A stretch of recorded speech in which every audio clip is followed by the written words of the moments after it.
Starting from standard 8, I think you have been reading algebraic properties, identities. So this word is quite common, and I do hope that you know the reference and the meaning of this word, the importance of this word. So continuing the same trend, there are certain identities with the help of which we can solve questions of ITF, and we can do much more into this chapter. So in this part, we'll try to use the usage of identities into the question solving ability of ITF. So let's start and understand that what we can do in this part. So the next part that we are going to do is simplification and transformation of inverse functions. See, what do we do in this case? It's just as the topic says. We'll have to simplify and transform either the compound angle of trigonometric ratios into inverse trigonometric functions, or if we have an angle in terms of 2 times theta or 3 times theta. So what will be the various differences, what will be the variations of formula onto that case? We'll look about all of those things in the inverse functions over here. So let's start off. The first thing that I have in this is sine inverse 2x over 1 plus x square. Now, if I'll take up an triangle such as in which I'll find out sine theta. So, sine theta will become 2x plus 1 plus x square. Now, I have a triangle theta in which the sine function is 2x, which means that the perpendicular side which is opposite to the angle, and this guy will become the hypotenuse. So from Pythagorean theorem I can say that this will be 1 minus x square. Now what's the crux onto this part? The crux will come to the point when I'll assume that x is equal to, suppose, tan alpha. If I do that, I can very well say that sine theta will come equivalent to sine of 2 alpha, because numerator will become 2 tan alpha and the denominator will become sec square alpha. So I'll multiply it with cos square alpha. So ultimately this will turn out as 2 sine alpha cos alpha. So what can I say? I can say that theta is equals to 2 alpha, right?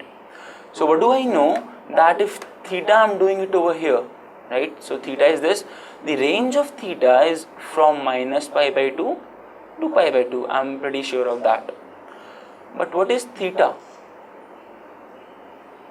Theta is twice of alpha, right? So I think I can say that I am strictly doing something which is into the range of minus pi to pi,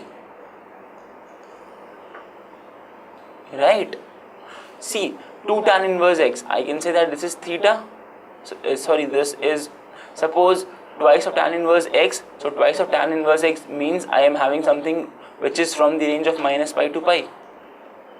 But thing onto the left hand side is just from minus pi by 2 to pi by 2. So which means there are 2 more variables or 2 more ranges in which I have to do certain arrangements, which is from minus pi to minus pi by 2 and pi by 2 to pi. So there are 2 more sets available in which I have to do certain changes such that all of them start giving answer into the principal range of minus pi by 2 to pi by 2. And the 3 bifurcations into the formula just represent the same. So this conversion will become 2 tan inverse x when x is into the standard range, that is from minus 1 to 1. When x is greater than 1, I can say that this value will convert itself to pi minus 2 tan inverse x. And when x is less than 1, this value will convert itself to minus pi minus 2 tan inverse of x. So sine inverse of 2x over 1 plus x square is equal to 3 variations, and all these variations will totally and absolutely depend upon the value of the variable, whatever I am giving inside to it. Next, cos inverse 1 minus x square over 1 plus x square. Doing the same procedure, cos theta is equals to 1 minus x square over 1 plus x square. If you'll assume x as tan alpha, you'll find that I am writing it equal to cos of 2 alpha. From over here I can say that theta is equals to 2 alpha. Now what is on this? I have cos inverse onto the left hand side, and it is quite evident at this point of time now, I hope to everyone, that cos inverse is going to give me values from 0 to pi. But hi, 2 tan inverse x, I have something from minus pi to pi. I can manage off very easily from 0 to pi. because that is what is onto the LHS. But for all those values which will range from minus pi to 0, I need to convert it into this, and that will only come when the x is 0 and less than 0. So when x is less than 0 and that to 2 multiplied towards it, I just have to reverse the sign, because if I reverse the sign, I'll totally get this into the required range. Hence, this explains and assumes the applicability of the range equation onto both sides. See guys, am I telling you from the very start, and I am totally proving it at every point of time. Whatever I am doing, I am just equating ranges. Nothing else has been done into this whole chapter. Learn this, understand this, make very strong bullet points that you won't forget it at this point of time. You just have to equate ranges, apply your mind, which I think all of you have. That's why you're looking for this video. So cos inverse 1 minus x square over 1 plus x square will become 2 tan inverse x greater than 0, and it will become minus of 2 tan inverse x when x is less than 0. Moving further, suppose we are talking about in tan inverse thing only. So tan theta again will be nothing but 2x over 1 minus x square. If you'll assume x as tan alpha, I hope you know this time what you're going to get. So theta is equals to 2 alpha. Now everything you are doing in terms of 2 tan inverse x. So what is onto the left hand side? Onto the left hand side you have minus pi by 2 to pi by 2. That is what you have. But onto the right hand side you have minus pi to pi. So the whole process and whole loops is going to again the same. I have to do it into 3 fragmentations, because this one's only for the part in which I will directly get the values. This is for the part in which is left out for minus pi by 2 to minus pi, and this part is for those ones which are left from pi by 2 to pi. So this is the manner and matter how we have equated and understood what will be the simplification first and then transformation of multiple angles into the single angle. There are certain highlights onto this which I think you should remember as an end result, and that is fx equals to sine inverse 2x plus x square plus 2 tan inverse x will be equal to pi if x is greater than equal to 1, and fx, that is sine inverse 2x over 1 plus x square plus 2 tan inverse x, will be equal to minus pi when x is less than 1. I am getting all these applications and all these definitions from the standard definition. I know what will be the cases when x is greater than 1. I know what will be the cases when x is less than 1. So I am doing nothing new has been done. It's just pure simple basics. Understand it, grab them strongly, and the chapter is yours. So fx will have 2 different values depending upon the values of the variable that you take. If x is greater than 1, the answer is pi. If x is less than minus 1, the answer is minus pi. Moving further, see, from the look itself, I think everyone can tell me that this is what I'm talking about, 3 theta, because 3x minus 4x cube will somehow resemble to the sine 3 theta, and this value will be equated to thrice of that. Again the same thing, I am getting very strong values and similar ones for the part in which I'll have values from minus pi to pi, minus pi by 2 to pi by 2.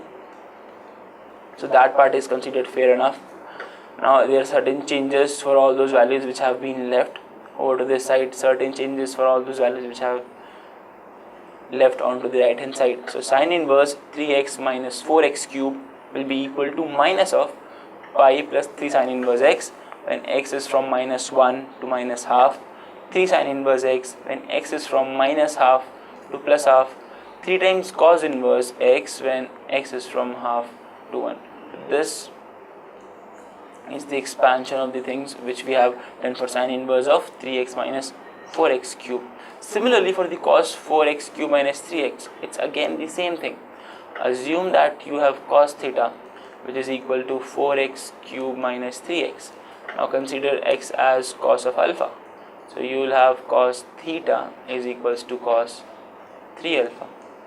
So what you have to do, just theta is equals to 3 alpha, and then rest is the same.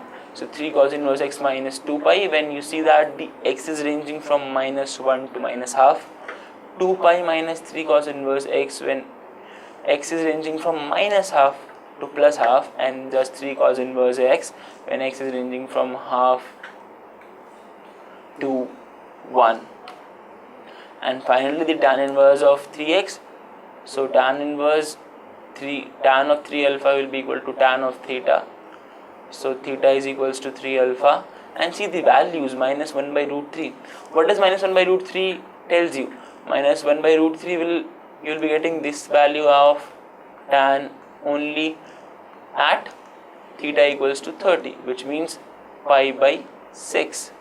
Now if you multiply 3 to it, see the values what you will get. You will range from minus pi by 2 to pi by 2, which is all together onto the left hand side, minus pi plus tan inverse x when x is greater than 1 by root 3, which means plus 3 times pi by 6.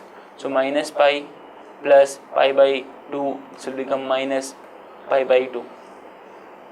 And as soon as you are increasing the values from 1 by root 3, which means you are going towards the pi by 2 value from pi by 6. So this will be going towards the positive part, increase of.